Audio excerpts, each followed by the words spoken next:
Una señal. Pluralidad. Más voces. Diversidad. Sonidos. Todos los colores. Vivís la 750. 750. La ideología de género llevada al extremo conduce al abuso. O sea, son, digamos, pedófilos. Y yo hice varios ejemplos. Repetirlo, sobre la ideología de género. La ideología de género llevada al extremo conduce, o sea, digamos, conduce al abuso. Por ende, son pedófilos. Wadi, todavía no lo podemos creer, me parece, ¿no? Todavía no podemos salir del asombro, seguimos impávidos, azorados, no sé qué adjetivo ya ponerle a cada momento cuando vuelvo a escuchar las declaraciones del presidente. No sé si te pasa lo mismo. Me pasa, me genera también indignación, incomprensión, sobre todo, porque en serio intento analizar a dónde quiere llegar. ¿Hacia dónde? Sí. Con esa definición que la repite varias veces como para autoconvencerse también, porque es exactamente lo mismo que dijo en el foro de Davos. Convocamos para ayudarnos también a analizar sobre estos dichos y algunas cuestiones más también a la ministra de Mujeres y Diversidad de la provincia de Buenos Aires, Estela Díaz, a quien le damos la bienvenida a las 7:50. Estela, muchas gracias por atendernos. Hola, buenas tardes, un gusto saludarles. Muchas gracias. Estela, pedirte por ahí las primeras impresiones acerca de estos dichos del presidente Javier Milei. Ratifican lo que dijo, ustedes lo señalaban. Milei y sus voceros plantearon que había sido tergiversado y que a partir de la tergiversación se generó una movilización. Bueno, ha ratificado todos y cada uno de los dichos que dijo en Davos. Absolutamente. Por lo tanto, está totalmente justificado todo el cuestionamiento que se le hace de los colectivos LGBT, de las mujeres, de los feminismos, pero de nuestra sociedad en su conjunto, a los dichos del presidente de la Nación, que son inexactos, que no tiene modo de demostrar con ninguna evidencia lo que él está sosteniendo, que no sabemos ni de qué habla, de qué está hablando cuando habla de ideología de género extrema, y ligarlo con la pedofilia. La verdad que disparates, pero que son parte de su batalla, de su estigmatización, pero además él también sigue retuiteando cuentas en ese retweet feroz de hacer vocería de fake news, de falsedades que circulan en las redes, que es tremendo. Nunca vimos, en general los funcionarios hacen lo contrario, ¿no? Aclaran. Bueno, no, acá hacen política de las noticias. falsas noticias. Sí, sí, perdón. Sí, Estela. No, y te decía que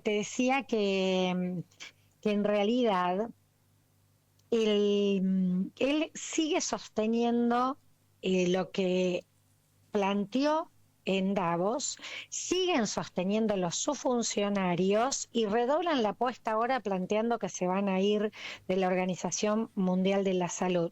Seguidismo de Trump. Claro. Es un seguidismo vergonzante de Trump, porque es de hecho lo que hizo al elegir ese discurso para Davos y es lo que hace ahora con esta agenda que realmente es grave, es grave. El alineamiento con Trump estuvo claro en Davos y con las distintas decisiones que se tomaron, también en esta idea de rivalizar o de exponer que solo existen dos géneros, hombre, mujer. Habló del cupo trans.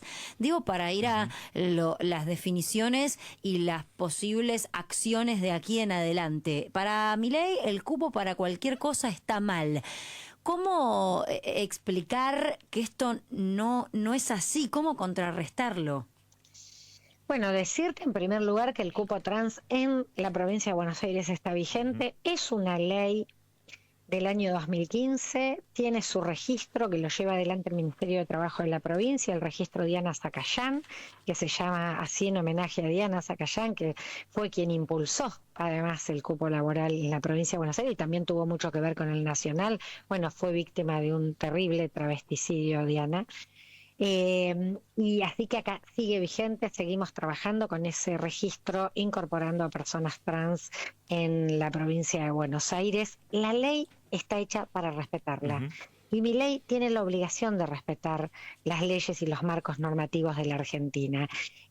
La CEDAW, que es la Convención contra toda forma de discriminación hacia las mujeres, data del año 79. Fue incorporada a la Constitución Nacional en el año 94 y plantea, ella como la plataforma de acción de Beijing de la Conferencia de la Mujer del año 95, que los países tienen que llevar adelante medidas afirmativas para conseguir la igualdad real entre las personas, porque las desigualdades de origen no permiten que esa declarada igualdad ante la ley se concrete. Entonces, para concretarla se llevan adelante lo que se llaman medidas afirmativas, cupos, cuotas, participación, facilitación para que se ingrese.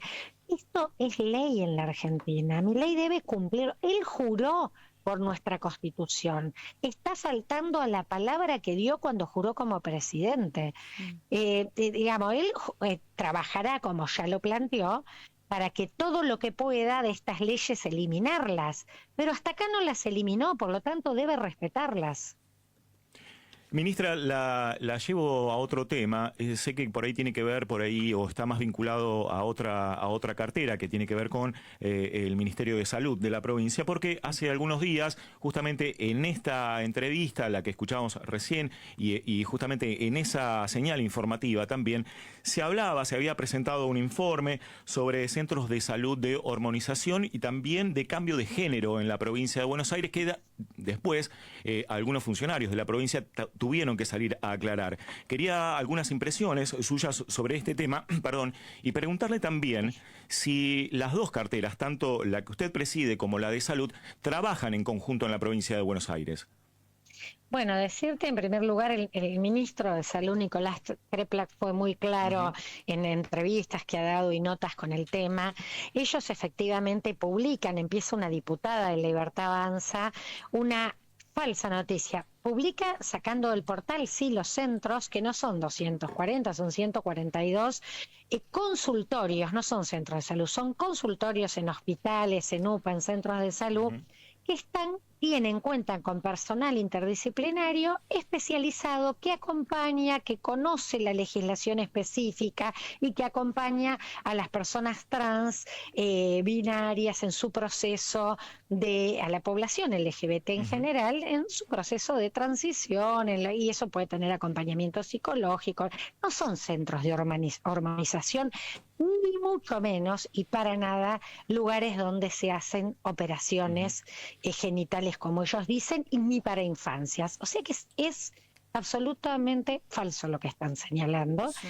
Y estos centros que existen para el acompañamiento y la atención de las personas de la diversidad sexual con personal especializado, es el cumplimiento de la ley vigente en la Argentina. Una vez más, digamos, lo que decíamos para las otras situaciones, la ley de identidad de género plantea que debe garantizarse la atención de la salud. ¿Y por qué lo plantea? Porque es una población que tiene casi la mitad de expectativa de vida del resto de la población, lo cual nos habla de una responsabilidad como sociedad respecto a qué pasa con estas personas, y gran parte de esas situaciones que eran expulsadas de la familia, de los lugares de estudio, de los propios sistemas de salud, porque eran maltratadas, no eran reconocidas por su identidad elegida, y entonces justamente plantea el acceso a la salud integral. Y de eso se trata, de cumplir la ley en el acceso a la salud. Claro.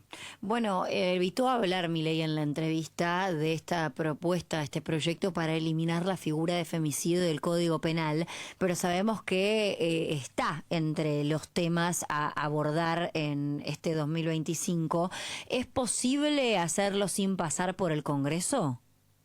No pueden. Eso es una legislación. Bien. En el año 2012 se modificó el Código Penal, incluyendo que el contexto de violencia de género y el odio, incorporar como agravante el odio y la violencia de género en los asesinatos de mujeres.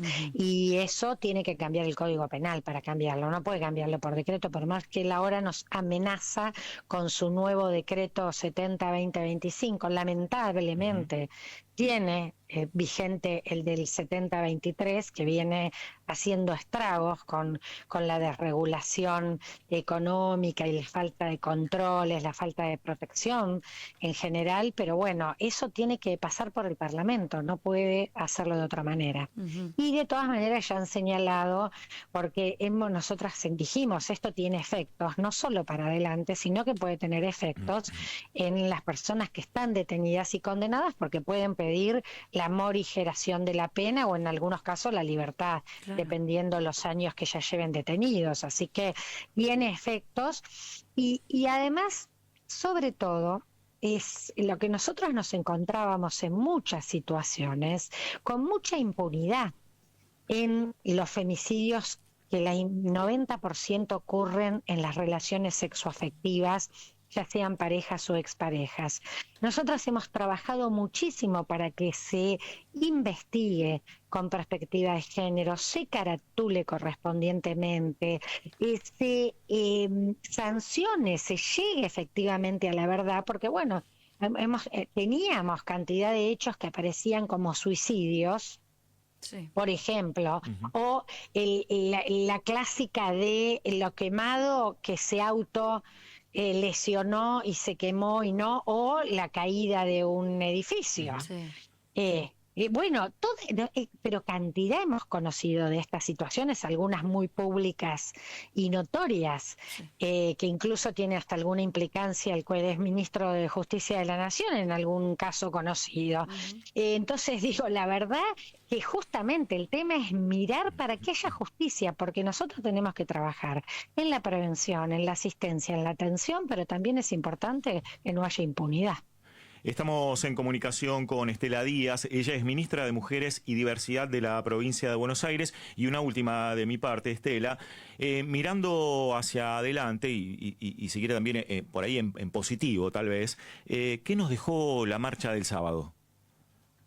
Bueno, la verdad que aire fresco. Decimos, recalentamos la temperatura del inicio de febrero porque era un día de mucho calor, pero trajo mucho aire fresco, una movilización tan masiva, tan territorial, 130 ciudades en el país y más de 20 afuera de la Argentina, y ese planteo que muy inteligentemente los colectivos LGBT hicieron en relación a que el eje es el antifascismo y el antirracismo, y eso nos permitió también, ¿no?, una movilización global y poner el foco en lo que está pasando. Acá se quieren llevar puestos los derechos, las libertades, la propia democracia, con visiones muy totalitarias, profundamente discriminadoras. Entonces fue muy importante iniciar movilizaciones el año, y bueno, vamos a tener además pronto, como es el 8 de marzo también, el Día Internacional de la Mujer Trabajadora, que siempre son movilizaciones y que estimo que como venimos este año también va a ser de gran dimensión. Ministra, muchas gracias por esta comunicación con la 750. Gracias a ustedes, buenas tardes. Buenas tardes. Estela Díaz, ministra de Mujeres y Diversidad de la provincia de Buenos Aires.